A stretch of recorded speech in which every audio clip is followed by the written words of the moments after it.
Good morning, everyone. Welcome to the High Street webinar on the Wealth Warriors Fund.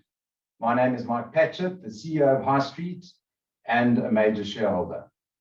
Thank you for setting aside your time to listen to what we think to be a rather insightful presentation on the fund. The concept of Wealth Warriors was developed in early 2016 by the High Street team as an alternative investment in disruptive change and has become an important pillar in our offering. It has produced spectacular returns since inception and grown to a fund size of $24 million. I would like to introduce Russ Beckley, who's been at High Street for 9 years and is the fund manager of the fund, and ably assisted by Charlie Pasture, who has been with us for 2 years. They will both be presenting this morning. Over to you guys. Good morning, everyone. A few quick notes on the presentation. Everyone should be on mute to begin with, and while we continue the presentation, you'll remain on mute. If you have a question, please raise your hand or ask it in the comments.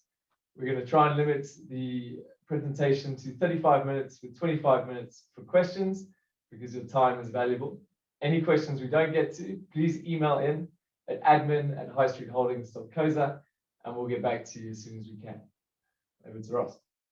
Fantastic. Thank you for joining us, guys. I think today's presentation is all about explaining how the fund has progressed over the years, how we performed last year, especially given the lockdown measures that we saw and the COVID-proof business models really shining through and coming to the fore.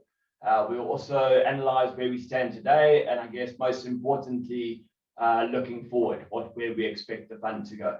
There will be a recording of this webinar available. We will send it out to clients, and it will also be put on our website at a later stage. Okay, without further ado, let's jump into it. Many of you are existing clients, so you will be familiar with the background of High Street. Mike started it in 2011. Utilizing Thematic's license. As Mike mentioned, I came in at 2012, so in the early stages when the business looked very different from what it is today. In 2014, we obtained our FSP license and separated from Thematic. We started investing in the business and aim to consolidate individual portfolios with the aim of ultimately progressing to be a fund house offering 3 different funds, each with their unique value proposition. In 2015, we launched the Global Balance Fund. It's performed quite nicely, and it's just gone over the $50 million mark, which delights us. That fund did get a 5-star Morningstar rating. It achieved that in early 2019 and has held on to that title ever since. This is a moderate risk fund in nature. Murray Stewart joined us in 2019. He was assigned to the local fund as the caretaker. I was managing the fund up until the end of last year, but we had a few disruptions and changes within the team, a process which we have now completed and we believe we can deliver going forward. As such, I've moved across to the Wealth Warriors Fund to be the lead portfolio manager on that side. I'm ably assisted by Charlie on my right-hand side, as well as Ross Yaman. We really thought we needed to beef up the process and invest in creating a sustainable product. It is the R&M process. I will go into that a bit more later, but that is what all the investment decisions are based on within High Street. We currently have 1.3 billion assets under management and have grown very nicely over the past year with a healthy pipeline to boot. So today's discussion will be around the Wealth Warriors Fund. Many of you are familiar with it. It's a USD denominated fund, pure equity, and most importantly, it's thematic in nature. The aim here is to maximize capital appreciation. So getting into the swing of things, a lot of you will be familiar with the philosophy.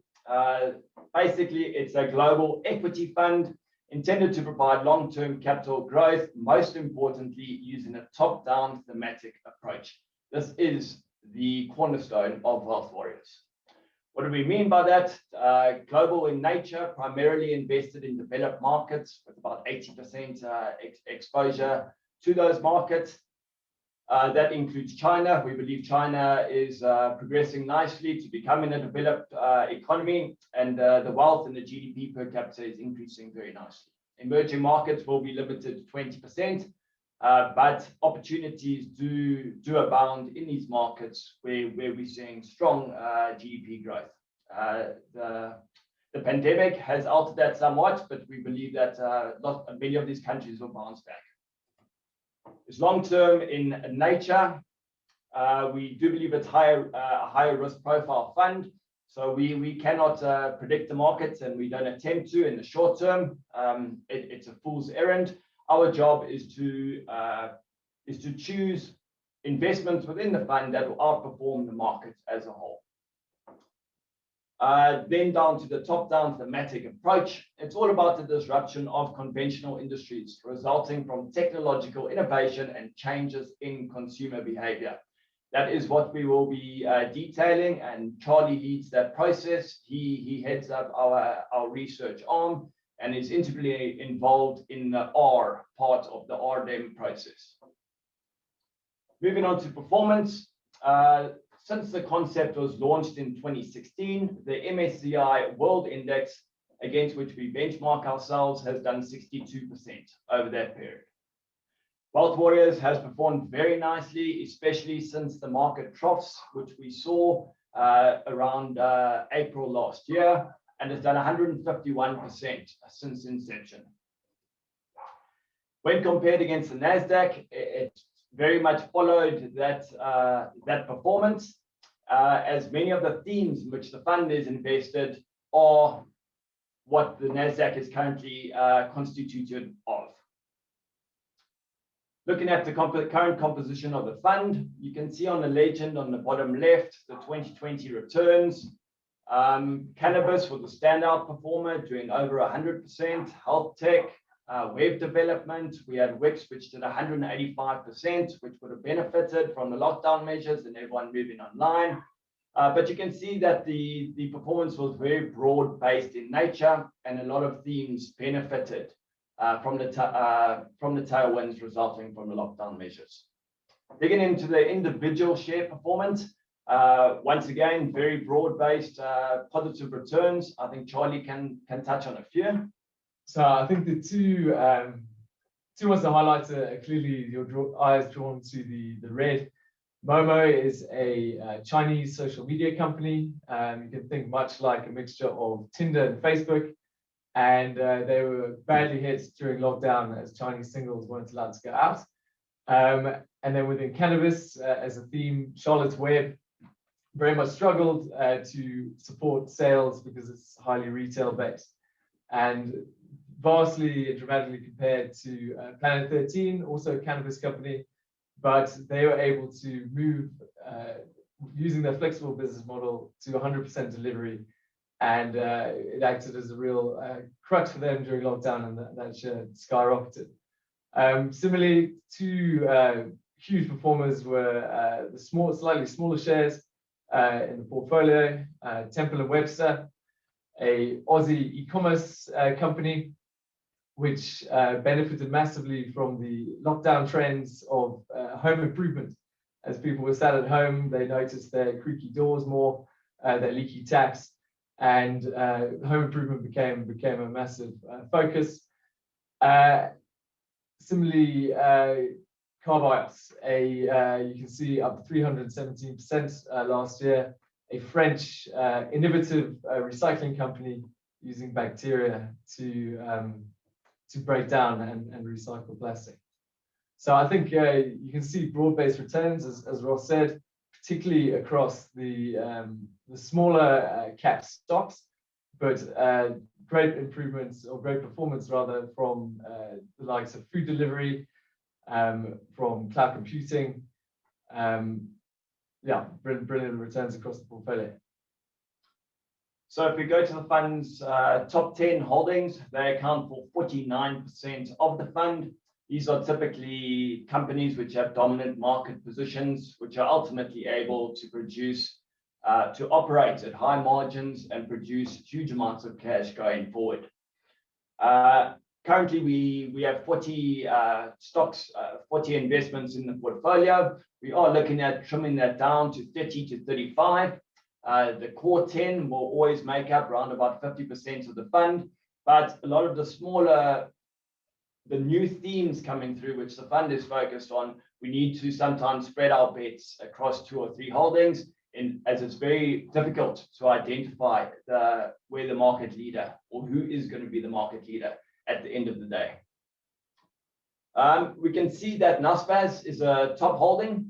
I will detail it a bit later, but we believe it's a very cheap entry into Tencent, which has performed very nicely as of late. Delivery Hero, of which NASPAS has a 22% stake, also performed very nicely, up 80%, and that gives credence to what the management team is doing outside of Tencent. And ultimately, we think if the market views the capital allocation happening in the remaining investments outside Tencent, we think that discount can narrow significantly. Also worth mentioning is Facebook. It's facing a lot of regulatory risk at the moment. However, it's on a forward P of 24, and we feel it's got a lot of growth drivers to pull, largely being WhatsApp. Alphabet has been another strong performer. Q4 revenue growth north of 20%. It accounts for 90% of search. So really a dominant player, which will be a cornerstone to the fund. Lastly, I think worth mentioning is Zed Holdings. You can think of Zed Holdings as the Google/Facebook of Japan. Their search engine, Yahoo Japan, is very dominant. They do leverage that for advertising as well as e-commerce sales. And recently, they've engaged with a merger with Line. It's a messaging platform in Japan with approximately 180 million users. And we feel that combination can really add profitability going forward. The point of the webinar today is to introduce ourselves, to discuss the fund management, the processes which we adopt, and the human resources which we have in place.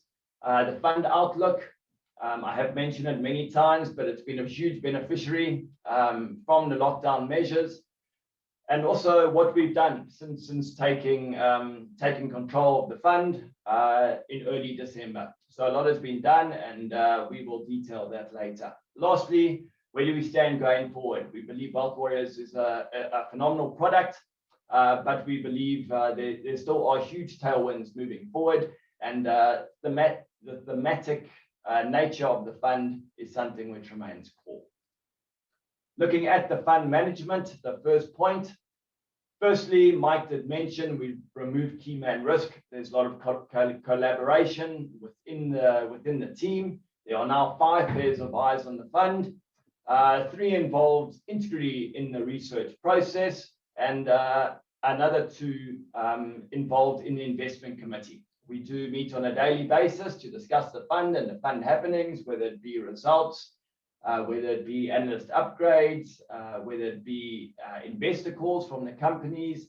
So we're always on top of that. That does make up the monitoring process, the monitoring part of our process, but more about that later. We are quite a small team with 1.3 billion under management. So we do need to leverage off external research. We do have research from a lot of the biggest investment houses in the world.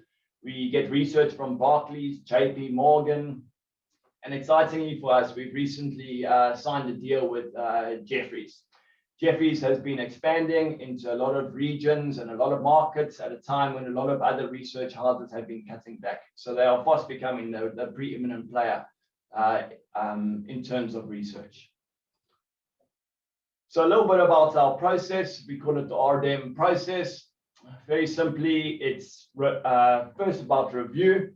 This is where most of the time is spent. It's about idea generation and identifying themes in which the fund can invest. It's all very well to identify a theme. However, that theme has to be investable. This is where the debate part of the process comes in and involves all 5 members of the investment committee. First of all, we look at sales growth and how big the opportunity can eventually get. We've seen e-commerce penetration has been increasing steadily, and as a result of lockdown measures, that there's been a structural change in that increase. However, we still feel that it's got a lot of room to run. So we need to identify an opportunity to grow into something. Then, very importantly, is profitability. I think the most important metric to look at there is return on capital employed. I'll show you a bit later how our fund compares to the general market, but generally these companies are able to produce great returns on capital. All of that's a little bit worthless if they can't operate at high margins, sustainably high margins, and ultimately convert that to cash. It's very difficult to spend paper profits or return a paper profit to investors. So we need cash at the end of the day. Importantly, also is balance sheet strength. It differs between our top 10 core holdings as opposed to our smaller holdings in the earlier stage of the business cycle. The top 10 holdings are generally cash flush, sitting on cash and able to reinvest that in the company at returns on capital of roughly 20%. Alternatively, they can return it to shareholders via dividends or share buybacks, and we're increasingly seeing that from our mega cap shares. A lot of the companies involved in the earlier part of their life cycles will be burning through a lot of cash.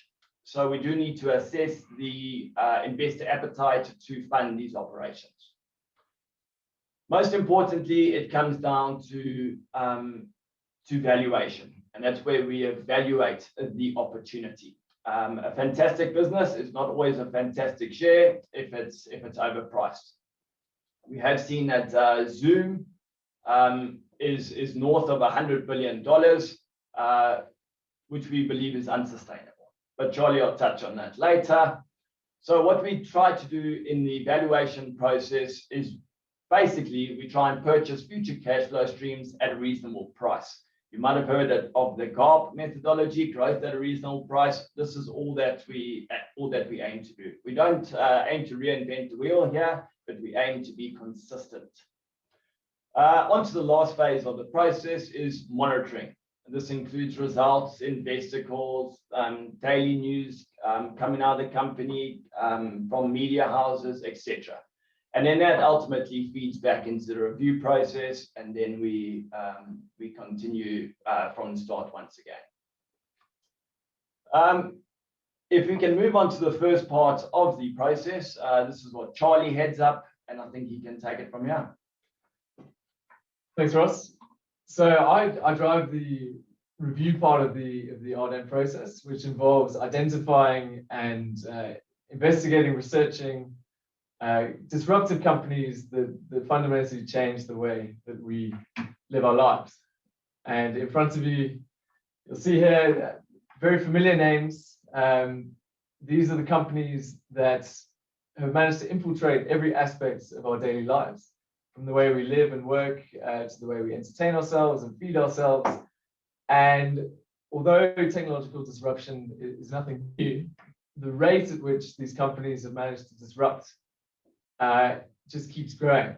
So this chart is a snapshot of what happens in 60 seconds on the internet in 2017.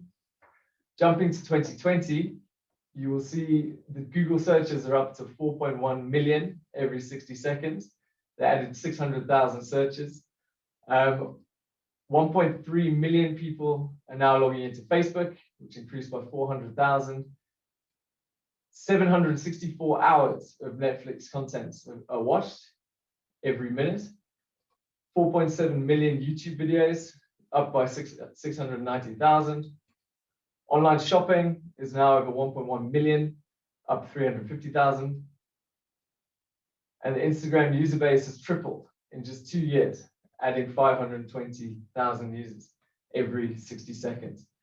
Other honorable mentions are Twitter, up 122%, Tinder up 62%.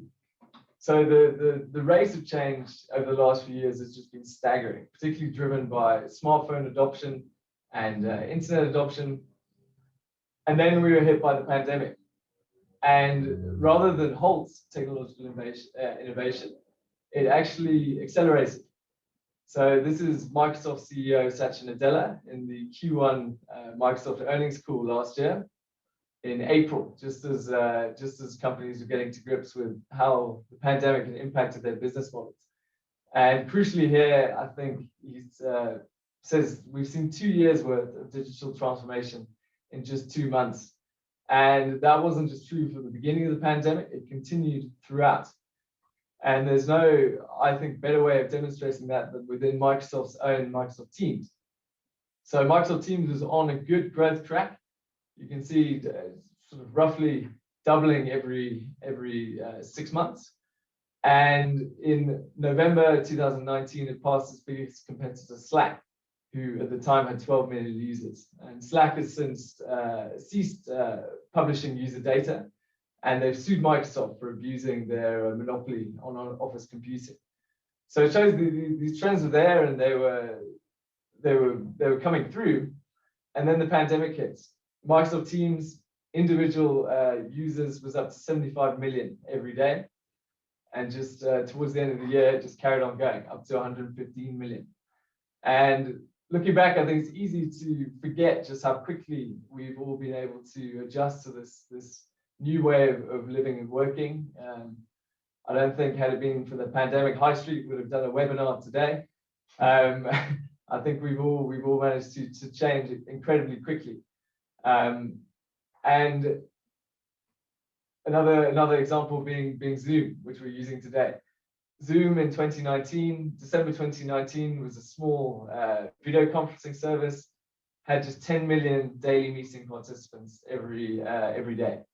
So a quick point of comparison, these graphs aren't directly comparable. Microsoft reports users as individual users. Even if you log on to multiple sessions, you count as one.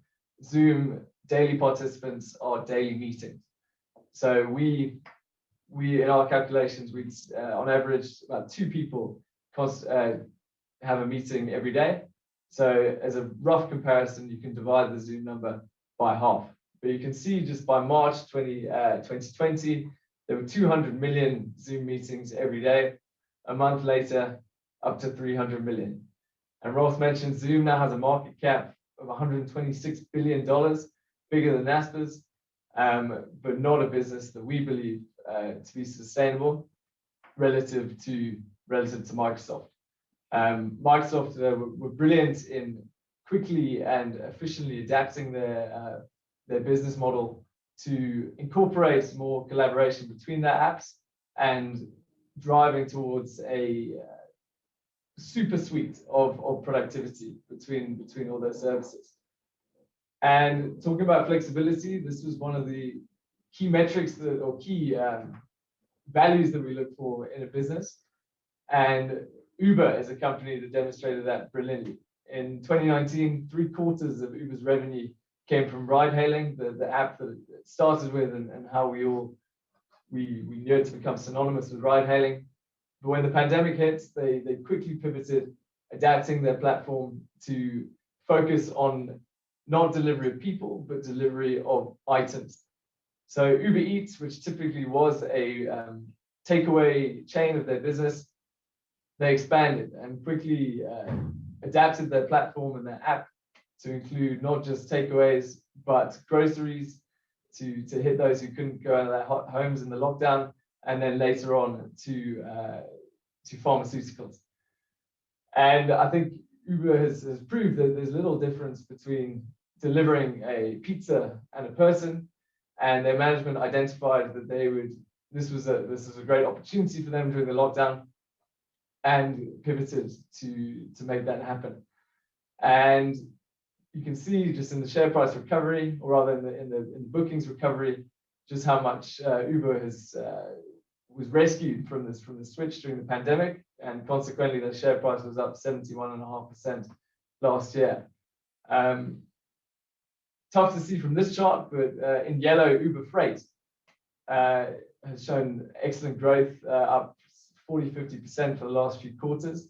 And Uber sees this as roughly 2/3, 4/5 of the total addressable market of both ride hailing and delivery. So a really strong segment coming through later on.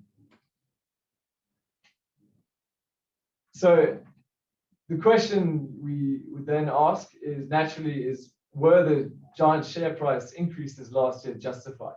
So you see here the share price increases for 2020, Delivery Hero up 80% and HelloFresh up a whopping 239%. But the point we would like to make is that last year was a freak event which forced a great deal of societal change. And the rate of adoption at which this happened, going back to what Satya Nadella said, increased hugely. Saw 2–3 years of even up to 5, some analysts forecast, years worth of growth in just last year. So Delivery Hero orders doubled in Q1 and Q3 last year. HelloFresh growth of around 120% towards the end of last year. It became profitable for the first time, even after restaurants open. So HelloFresh, much like You Cook here, which I know many South Africans find very, very appealing, is a food prep delivery company. So they sell you pre-packaged and pre-portioned ingredients with a recipe card that you then cook yourself. So people turned to this during the pandemic to as an activity. You know, if you weren't able to go out to a restaurant, you could bring the restaurant's experience or the cooking experience back home. You could teach your children how to cook, and saw fantastic growth, and it looks to continue. In fintech, as lockdowns became the norm and people turned to e-commerce to pay for things like groceries or clothes online, people turned to fintech companies to facilitate those payments. So linking with apps like Amazon or Uber, these payment companies safely and securely and quickly facilitated those payments. So PagSeguro, a Brazilian fintech company, much like Capitec in South Africa, it brings banking to the unbanked. So they managed to add 2 million users last year. They increased their user base by 1/3, as there was a huge demand for point of sale terminals, and particularly contactless terminals, as money and currency was seen as the less hygienic way of paying. So massive demand there through their merchants, able to give credit cards services to previously unbanked. Similarly, PayPal, the largest fintech player in the world, 361 million users now, and saw enormous growth through its value-added services like buy now, pay later, recently introduced crypto trading. So very much on the drive to become the super app for all things finance, much looking less like a gateway for payments and more a digital bank. Within web services, high streets are a prime example of that. We turn to these kind of web design companies to up our online presence, as we weren't able to meet clients directly during the pandemic. So user growth in both Shopify, which is particularly aimed towards e-commerce, and Wix, which is more of a your typical website development company, saw immense growth. So Shopify new business was up around 70%, Wix around 60%, and customers realized that data-driven advertising was the key to reaching clients or reaching new customers when you weren't able to go through the traditional means. And then finally, within gaming, Activision Blizzard up 56%, EA up 34%. Gaming saw massive increases as people during lockdown were either bored, lonely, or a mixture of both. So they looked to gaming to both socialize and to entertain themselves. And so the growth there has been quite staggering. Call of Duty Warzone, Activision Blizzard's biggest game, was downloaded 60 million times in just 52 days. And still, I was pretty staggered to find out the longest or the highest grossing game on the App Store for Activision Blizzard is still Candy Crush, with 271 million active users playing each month. And I think the key to point out with these companies is just the scale. Even if you offer a free game to 300 million people, even if 0.1% of those people you're able to monetize, you'll see a massive hit to top line revenue. And the key crux from all these companies and many more within the portfolio is that these stocks are disruptive changes, providing easier, more efficient, and often cheaper ways to live our lives. And while customers are typically very reluctant to change, people don't like to do things they haven't been doing previously. Once they have changed, it's very difficult to go back. They've found it easier, more reliable, quicker. And I can speak for myself and many others that I will never again go and wait in line for a pizza when it can arrive at my door. If I go to a restaurant and I can split the bill with someone by PayPal quickly, you don't need to get out the calculator and the back of the napkin. So yeah, those are the kind of the trends we look for and the trends that have benefited the portfolio massively last year. So I think Charlie spoke into the exciting part of it. Sometimes with the share prices that we've seen soaring last year, and the operational metrics also improving last year, it's important to decide where do we stand in terms of valuing the companies as being investable. So this is the debate part. And if we look at the Wealth Warriors Fund, we believe it is superior on all the metrics that we cover. There it is relative to the MSCI World Index as well as the NASDAQ.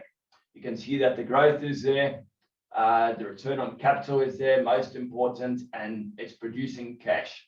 A lot of the companies are not producing cash, but they are smaller weights in the fund, and we expect them to produce cash going forward.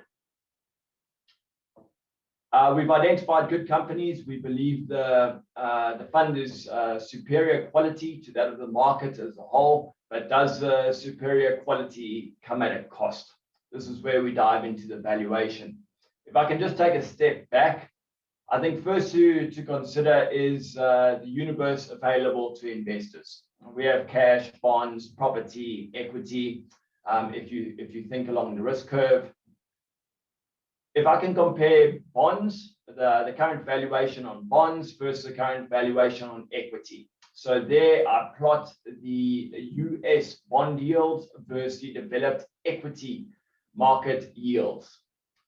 You can see ever since 2008, when we had the global financial crisis, central banks across the world have been engaging in massive QE programs, which has really pushed interest rates down to the zero bound.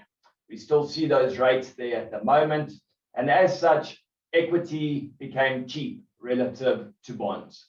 Who's to say that bond yields can't go negative in the States and push bond yields down further, thus increasing the capital value of their bonds?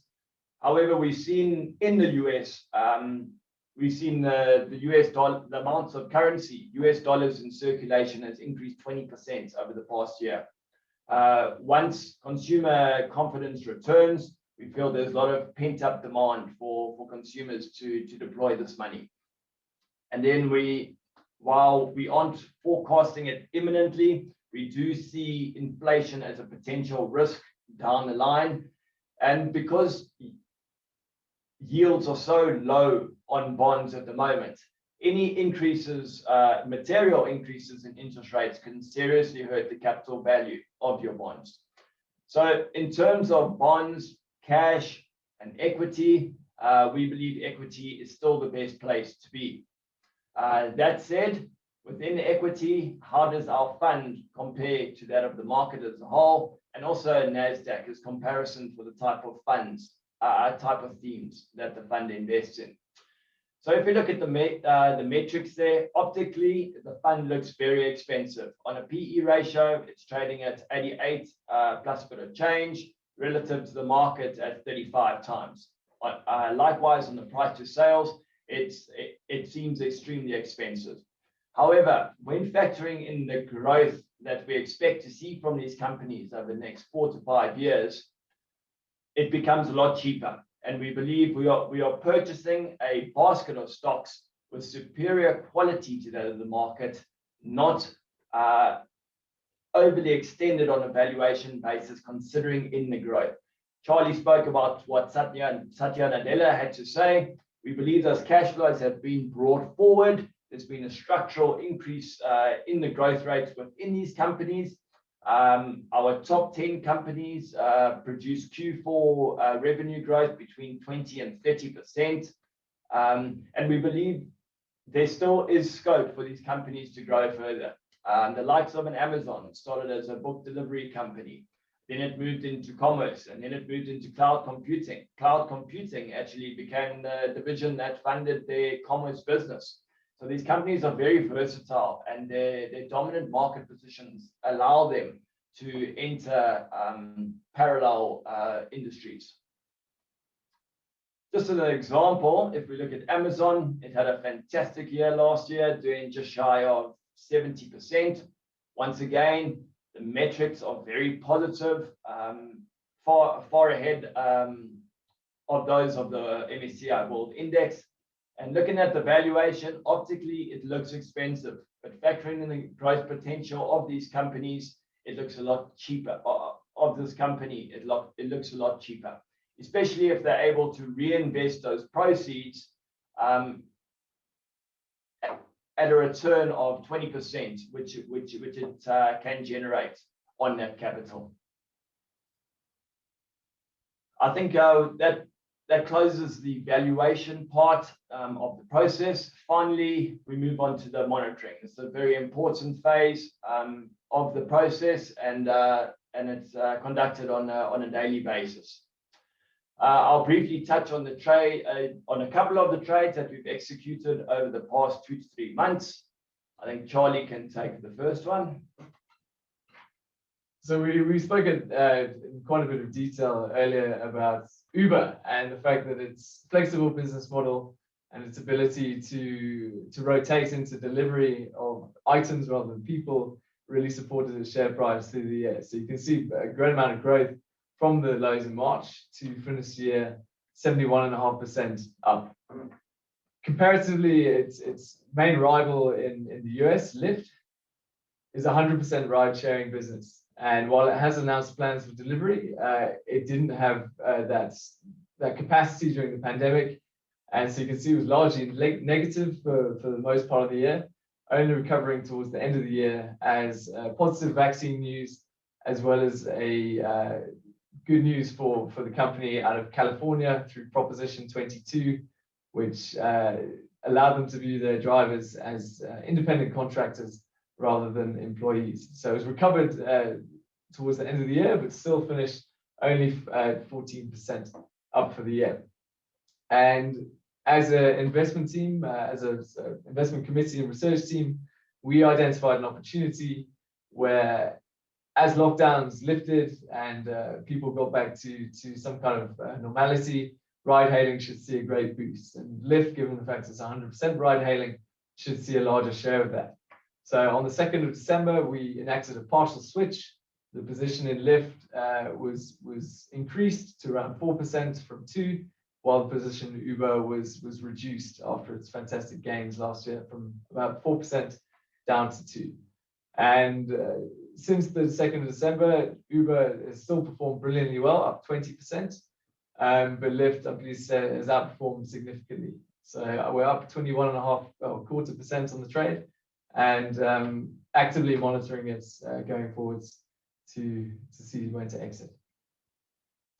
Another trade which we've done focuses on Naspers, Prosus, and Tencent. Since joining High Street in 2012, that was one of my earlier positions. Mike and myself, we ran a multi-strategy hedge fund, which performed quite nicely, but there was no demand for investments within the hedge fund space, so we since closed it. One of the trades which we actively monitored was the Naspers Tencent discount and how we can extract value out of that. So if we look at the orange line, you can see the Naspers discount relative to its intrinsic value. Its intrinsic value is made up of 85% 10 cent and 15% remaining operations. Their stake in 10 cents accounts for approximately 140% of their market cap by itself alone. So we've seen over the years, before Process was established in an attempt to narrow the discount, that this discount typically averaged 25 to 30%. In an attempt to narrow the discount, management floated Process towards the end of 2019. At that stage, the discount of NASPAS relative to 10 cents was at 35%. During the lockdowns, we saw risk off within the markets, and generally during times of risk off, you see these discounts widen considerably. So it went out to about 56%. Over the ensuing months, as the market recovered, the discount narrowed to approximately 40 to 45%. It has since drifted, and towards the end of last year, the NASPAS and Process team announced a share buyback in an attempt to narrow the discount that accounted for $5 billion, which they were buying across NASPAS and Process. Subsequently, the discount narrowed to about 50%, but as you can see today, it's still at 52%. The fund did have a position in 10 cent and Process alone. The decision was taken on the 3rd of December to switch out of those two positions and into NASPAS. It was done at a 51% discount, so at the moment, not much has changed. However, if we see this discount reverting to its historical average, we expect NASPAS to outperform 10 cents in the magnitude of 35 to 40%. So we still believe in the investment case for 10 cents. However, we feel NASPAS is a very cheap entry point into 10 cents. We have done some other trades as well. I don't know if you want to touch on them, Charlie. Yeah, so we added to our Visa position. Visa has been fairly hampered this year, or last year rather, by the suppression of international travel and the consequent effect it's had on the more lucrative and high margin cross-border payments. The results coming out of Visa recently were strong, and debit card e-commerce metrics all point to some improving domestic consumer spending trends, and other tailwinds like added stimulus, higher savings rates, and boosted travel. So we added to our position in the last 2 weeks ago, and please say that's up just under 4.5%. And similarly, we increased our JD.com position. So JD.com, Chinese e-commerce company, which we believe is relatively undervalued and was caught up in all the regulatory headwinds associated with Alibaba and the pressure that was put on Alibaba due to Jack Ma, this ostentatious founder, falling foul of the Chinese government. So we don't see those anti-competitive practices directly translating to JD.com, and so see an opportunity there. And please say the share is up 4.5%, just over 4.5% since we added to it. Yeah, and if I can just reiterate, the mandate of the fund remains unchanged. The churn in the fund over the years has been low. We intend to keep it low. However, we made an active decision to deploy our cash, and as of today, we have 1% cash within the fund. We feel we should be fully invested at all times. That's gone a long way in supporting performance, with the fund up close to 11% month to date relative to the market, the MSCI World Index at 6% and the NASDAQ at 8%. That is our internal benchmark at this stage, the NASDAQ, and we feel we're delivering quite nicely at this stage. So that's what we've done historically. Going forward, we always need to enhance the offering, and we've identified quite a few new themes that they may not always be investable, but it is part of the review process, and these are some of the trends that we are looking at. just to touch on them briefly, within ESG is very much a buzzword in the markets at the moment, and it's becoming a focus for investors, and they're starting to demand that there's some kind of ESG within their portfolio. So sectors like renewable energy, agri-tech, desalination, they can all present opportunities. It's just about finding them. So as an example, a well-tracked solar energy index last year did just over 250%. Within space, something that would seem quite far-fetched is now getting very closer to home. Bank of America value the space industry by 2045 to around $2.7 trillion. Currently estimated to be about 450 million. So massive potential there, and companies like SpaceX working to Profitability, recently taking or commissioned by NASA to take astronauts to the International Space Station. Established defense companies like Lockheed Martin have been doing that for a while, with their own space segments, providing satellites, etc., to governments and others. Work from home and online education, things that were pretty far-fetched, have become the norm after last year, and we're going to actively look for opportunities within this space. The work from home and online education trends seem to be remaining. Large companies like Facebook have offered the option for all their employees to work from home full-time, and it seems likely to continue there. And within the developing world, the demand for remote education is an enormous opportunity, we believe. And then within 5G and AI, those two things go very much hand in hand.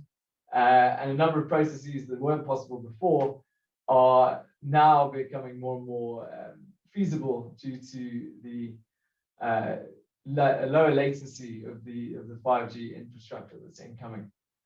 So a movie that would have taken you 5 hours to download, previously you can now download in 5 seconds. And it means technologies like autonomous driving can finally come to the forefront, and with these vehicles making split decisions due to their low maintaining connection to the network. So yeah, massive opportunity out there, and I think the potential profitability of these themes is evident by how much capital mega cap companies like not only Google and Facebook, etc., are pouring in, but the traditional auto manufacturers, for example, in autonomous driving, putting massive amounts of capital into developing these technologies, as is Apple.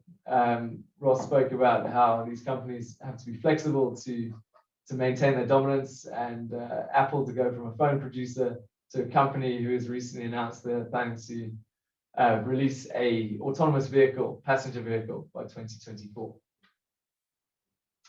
So looking at the fund, the light green area are some of the themes in which you are invested today. The dark green themes are what we've just spoken about. And I think there's more to be added over time. The themes, once again, are unlimited, but it's up to us to decide if those themes are investable. So exciting things going forward, we believe. And then just to sum up, we aim to take the product, to enhance the product, to continue delivering on performance.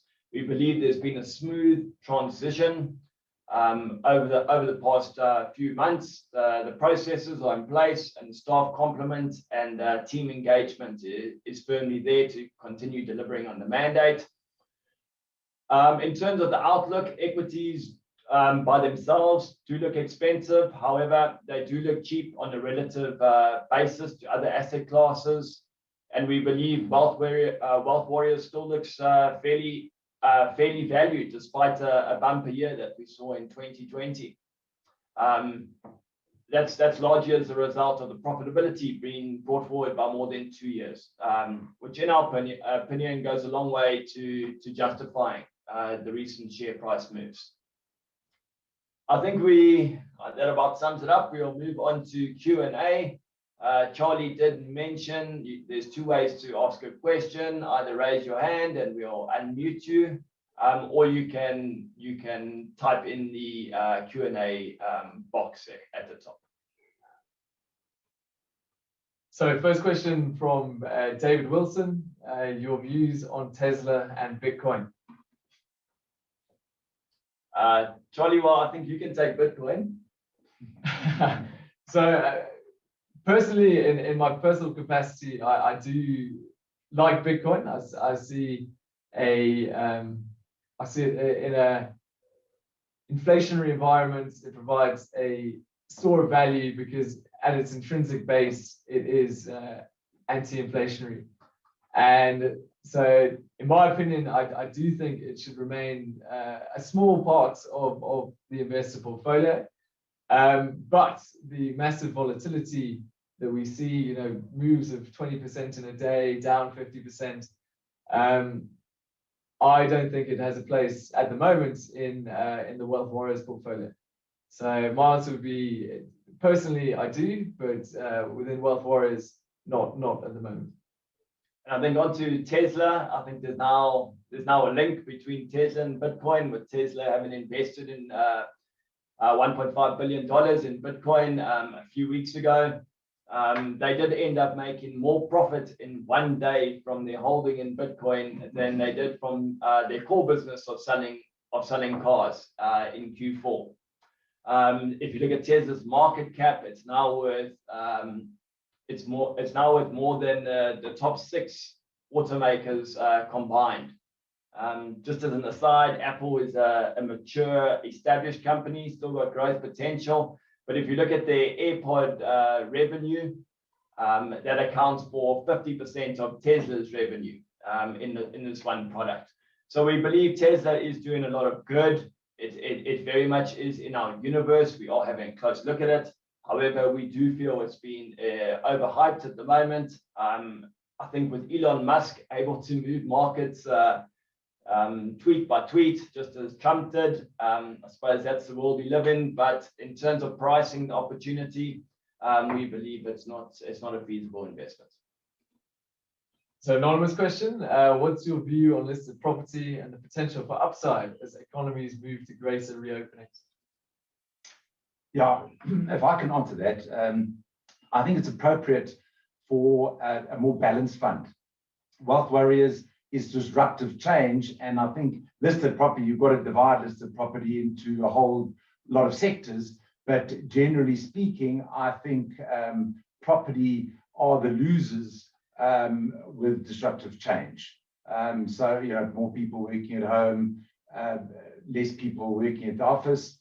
And so I think it's a balanced, a yielding asset, but I don't think it's appropriate for Wealth Warriors. Yeah, and I would add to that, I'll say there are losers, but we do feel that there are some winners in the industrial space and in the last mile delivery. Those property companies have performed very nicely. If you look at London Metric, Stenprop, which is listed locally, we hold Stenprop in the local fund, but as Mike mentioned, it's more appropriate for a balanced fund, whereas Wealth Warriors is largely a pure equity fund.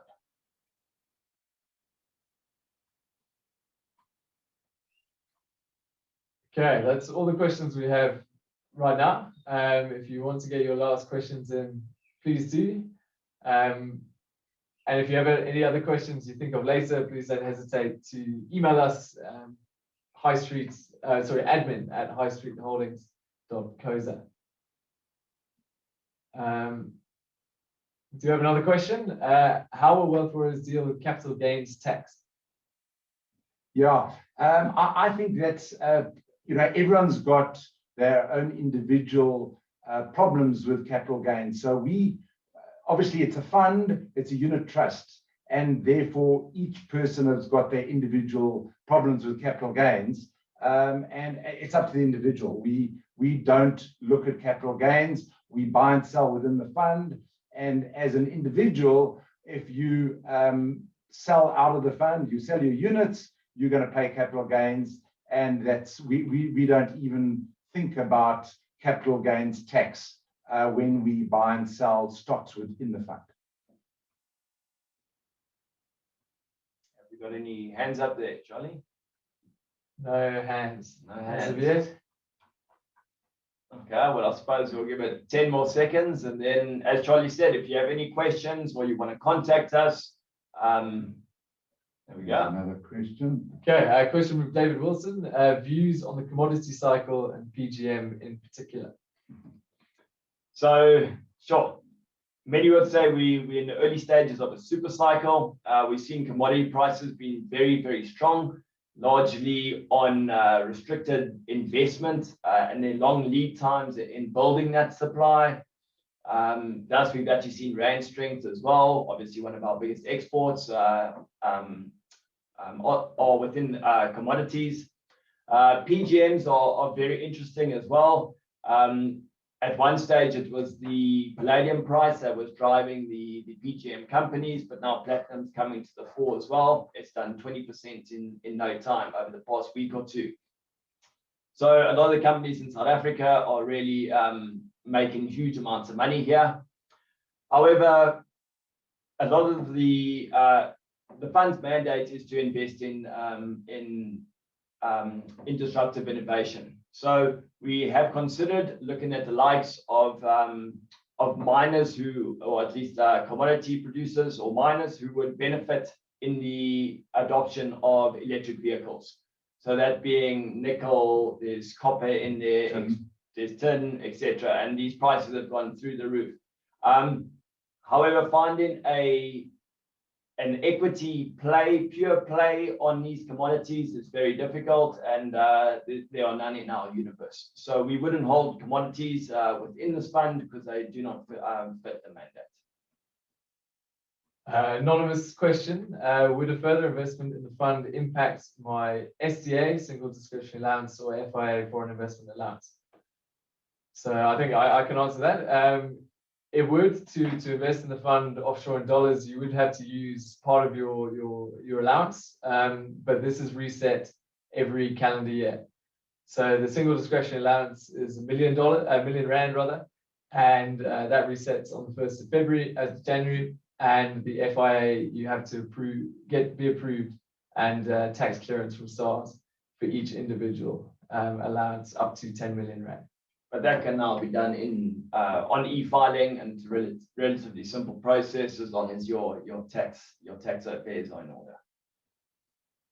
Okay, anonymous question. Do you see any potential disruptors in the banking sector? So I'd say absolutely. We mentioned two of our holdings in the fund earlier, PayPal and Pasture, and there's enormous capacity for disruption. I think Ross, we were chatting the other day that was it 50% of the banking revenue comes from added fees, ATM withdrawal fees or foreign currency fees, and the potential for disruption in fintech is just massive with instant payments, free payments, added value services like buy now, pay later, enormous disruption, and something we look at very, very closely. And Visa and MasterCard is still disrupting, you know, going away from cash. So that's definitely happening. Yeah, I think particularly this year during the pandemic, a real benefit for these companies, Visa and MasterCard, was the move to contactless payments. So cash was seen as a less hygienic way of transacting. And so Visa and MasterCard saw a great share of previous small ticket items that used to be paid for with cash being paid with card. And that's a great tailwind for them going forward. Thanks, guys. I think we've done an hour. So if we can leave it there. Thanks very much to everyone for attending. Well done to the presenters. And yeah, contact us if you need any more information. Thank you very much.